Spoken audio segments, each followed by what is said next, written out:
Welcome back to Data Center News Asia. We are still here at Digital Garden in Tokyo.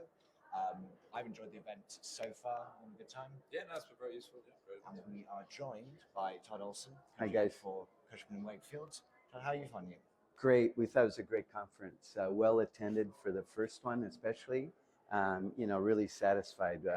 Really excited to be a sponsor of the event. We were really hoping that all of the different, players across the industry. It's not really the place to all communicate and talk together. We had government. We had occupiers. We had service providers. We had hardware, we had fiber, kind of everyone across the industry. Thought it was a really good venue to discuss key issues in the market. Yeah, no, and congratulations to the Digital Garden team as we come to the event. And I would just echo what Todd said. Great event. Thank you for hosting and thank you for putting us on here in Tokyo. Todd, in terms of the logo was there, Back there. Todd, in terms of on Japan specifically, Rhys and I are both doing quite a lot of work in here, but we're obviously not on the ground the same way you are. What are the kind of what are the kind of the talking points about the data center space in Japan right now? Obviously activity in Tokyo or Osaka, but for somebody who's not familiar with the market, what are the kind of the key drivers and what are the key things happening right now? Sure. I mean, I think, the key markets are certainly Greater Tokyo, Greater Osaka.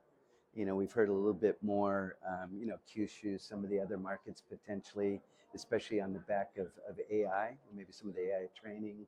But we haven't had many, first movers yet. So I think it's a lot more kind of talk. So geographically, still really focused on those areas. Just traveling across the region, I think, Japan continues to be one of the markets with the greatest focus, supply constricted. I think not unlike some of the other markets, power, timeline to power is really a key issue. We've had a few developers that have, started that timeline and they're really taking some premium out of sites if they can identify a shorter line to power. We see some groups targeting more brownfield sites, maybe industrial, factories. It takes a little bit longer to clear kind of those sites, but with day one power availability, we see a lot more focus on that now. Actually, land in certain areas is still available, but fiber, power, are the two key issues like a lot of the other markets. So we were joking before we started the show. You've been in Japan for 38 years. 38 years. Honorary Japanese. I'm not going to tell you how old I am because that'll make you feel bad. But at the time you were in Japan, I guess the stereotype of this market is things do change quite slowly. Now, there's a lot of really interesting content on yesterday. Some of the government ministers were speaking, explaining changes in attitude, changes in policy to try and bring foreign investment and to try and move into this sector. How are you seeing it change in the last few years, if any? Sure. Slow incremental change. You hit it right there. But I think if you look back, Ogi-san, who's head of our data center practice group in Japan, and I, when we kind of started around 15 years ago, pretty significant change over that time, right? I think some of the first transactions in Inzai, talk about capital markets, we were probably looking at cap rates of 8 to 9% all-in yield. Certainly that's compressed significantly. It's a recognized asset class. I think it was really great to have the government, and thanks to the organizers and their relationships, to get those government agencies into the conference and really into the dialogue. There were questions about how to connect all of them together, and I think that's kind of the whole theme to us of this conference, right? And not ending today, but moving with working groups and onto the conference next year. But yeah, you just need to keep pushing it forward. It is slow, it is incremental, but there is change happening. And I think a lot of focus on both short-term and long-term goals and what can be achieved. Certainly construction timelines, is another key issue, talking about, and just being able to secure the contractors, the lack of labor and general contractors is a key issue, and we need to talk through those types of issues as well. And just going back to Cushman, and you kind of touched upon it in the previous response where you were talking about issues around fiber availability, power availability. You mentioned the GCs or the constructors there a moment ago. Like, what are Cushman bringing to the table? So hypothetically, I'm an international operator trying to get into Tokyo. Like, what are the kind of some of the options that you're presenting to some of your clients at the moment? Sure. I mean, I think we're trying to help and support and add value throughout the life cycle. So we're doing a lot of site acquisition due diligence, certainly site acquisition search, matching with some key, especially with our large asset management platform in Japan. A lot of relationships with Japanese landlords, developers, the financial banks and companies in that sector.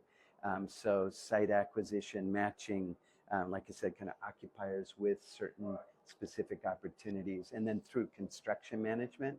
And now we're seeing a lot more valuation, inquiries and need for that is a lot more sites are coming up and being developed. And I'm not sure if it's coincidence, but I think in the last 6-ish months or so, there's been two quite high profile deals where I think an LCD factory and I want to say maybe even two LCD factories have come on the market in Tokyo and Osaka, if I'm not mistaken.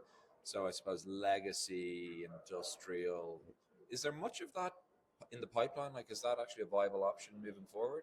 I think so. If you look back quite a few years ago, there was quite a significant offshoring. You remember all the Japanese companies were kind of moving out. Now we're kind of switched where we have some of the China Plus One or exit from Greater China or some of the other markets and bringing some of that back to Japan, bring a little bit more demand. But I think it's a great opportunity for the data center sector. There are more and more of those brownfield, kind of opportunities. The labor issues and exit of some of those opportunities take time. So a lot of times it's a more midterm solution, but I don't think it's, I think now that especially some of the hyperscalers and others have more capacity to think mid, long term along with the short-term demand and needs that they have there, they're very much more targeting those, midterm brownfield and those industrial sites. And again, there's power, at least day one power in a lot of those opportunities. You just mentioned the manpower shortage, one of the big challenges in Japan, but I think the reality on the ground is that there are, these industries have been semiconductors, LCD factories have been in Japan for years. There is the skilled labor and there is the general contractor resources. Japan has everything you need to make this kind of infrastructure, but it seems to be the challenge is access for foreigners to that ecosystem.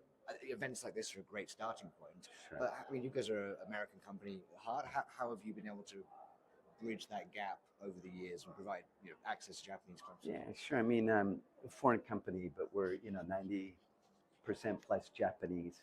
Long-term relationships. I think we all know Japan is a very relationship-driven area. So those long-term relationships, we hope to introduce that to our clients. And I think there's not only the easily identifiable tier one contractors, for example, tier two, tier three regional players. Some of them might have need some specialty, other services firms kind of layered on, try to introduce that to bring more options to our clients. But I think a lot of it's just long-term relationships, built up trust, and then transferring and helping our clients get access to that. Great. Well, no, Todd, thank you for joining us. Always a pleasure being in Tokyo. We always manage to have a good time. Again, thank you to the Digital Garden team for hosting. Great event. Like I said, invaluable connections and getting all the key stakeholders in one place, which isn't always easy in a place like Japan. So, like I said, thank you for joining us. Thank you, Digital Garden. And thank you, everyone, for watching. Thanks, everyone. Thanks. Cheers.